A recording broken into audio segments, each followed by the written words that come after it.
And most people would say, all right, well, it's not for me, I'm leaving.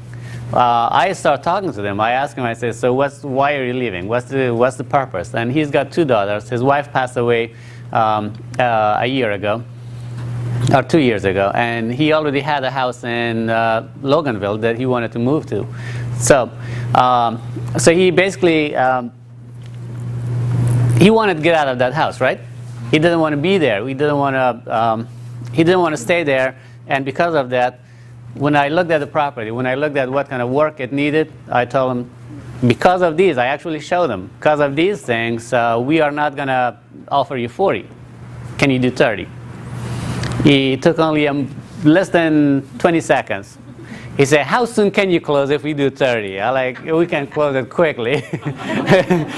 So that's why we got it on a contract for $30,000. And then, of course, we had the contract and everything ready, so he wanted signed. And I gave him $100, a check, and written to my closing attorney, not to him. I wrote a check. I say, I'm going to give this check to the closing attorney. This is the earnest money. So we tied up a property. We renegotiated to $10,000 less. How much money did I really put at risk? Really? Was that a risk? Because I wrote it to my attorney. So if something went wrong, I could have gotten my money back, right? So really, there was no risk at all in that deal. That's why. But if you ask him what's the lowest you can do, sometimes you will get a better number. And is that the best you can do? You get even a better number. Number 3, this is one of the fastest ways that you can put your hands on a large number of buyers or sellers. Buying a list. Buying a list, in most cases, you can purchase a list for less than 10 cents a name, 5 cents a name if you buy a larger quantity. Is that worth getting another investor's, cash investor's information for 5 or 10 cents per name? Yeah, heck yeah. I'll do it any day of the week. Now, in this case, you can go to listsource.com. That's one of the best sources to go to and get a list from. You can buy 1, you can buy 1,000. If you give them the proper criteria and information that they need, you can get your list from them quickly, within minutes, right? Yep. So, listsource.com. Here's what the list should, the kind of list you should be asking for, right? Zip code. In that case, you should know where to work, what your market is. Deborah is going to share that information with you, so by the end of the day, you're going to know what market to focus on. Select the property type. The property type, we're dealing with single-family homes here, right? Most of you guys are interested in single-family homes. Anyone wants to do commercial? All right. The list is going to be the same. The only thing, rather than single-family houses, you got to ask for commercial properties, and that's it. Building, living square footage, commercial is going to be different, but as far as single-family houses, you're looking at, if you're looking for rehab properties that you want to rehab and resell, older properties would be better. You can buy them for cheaper, 1985 or older. If you're looking for turnkey properties, a little newer, but again, you're not going to get a list of turnkey properties there. Most of for rehab, you're going to look for older properties. Yes. Hi. For turnkey, is that the same? Are they both the same as far as owner-occupant? Say if you're an investor, you have a home to sell. If an owner-occupant buy that, it's move-in ready, is that turnkey? And no. Also, if you have a tenant in the home already, is that turnkey? Are they both? That's a turnkey property. A turnkey is basically someone has purchased the property, done the rehab, the property, and they have found a tenant for it. They already are receiving cash flow out of that deal. They're selling the property with a tenant, so they're really selling a turnkey property. If a homeowner is at the property, even if the property is in great condition, once they move out, what do you have to do? You may have to do some cleaning. Even if you don't do that, you still have to market it, find a tenant, and then the property would be a turnkey. Without a tenant in it, it's not a turnkey property. It's just, it could be property in great shape or rehab, but not turnkey. All right, when you're contacting these people, I'm going to go a little faster on these, but you still got to let these people know of 3 things. Number 1, that you're a cash buyer. Number two, that you can close quickly. And always, anytime that you're talking to people or investors, new investors or old or people you don't know, you got to build credibility. If they feel that you don't have credibility and you're not someone that they should be working with, you lost them. They're not going to call you. They're not going to give you a deal. They're not going to work you on any deals, right? So you got to let them know that you're credible. You got to let them know from beginning. And in order to build credibility, you have to have the confidence. Am I correct? So it doesn't matter if you're new or you have done 500 deals. When you're talking to people, you got to feel confident. You got to show that. And when you're talking to them via phone, there's only two things they can hear. One is your tonality, and one is the words you use. So always be confident when you're talking to these people. What's the worst thing that can happen if they don't like you? They say no. They say no, they slam the phone on you. Well, if it was Russ, he hangs up on people, but cuss them out before he hangs up. But truly, the worst thing that can happen, that they can hang up the phone on you.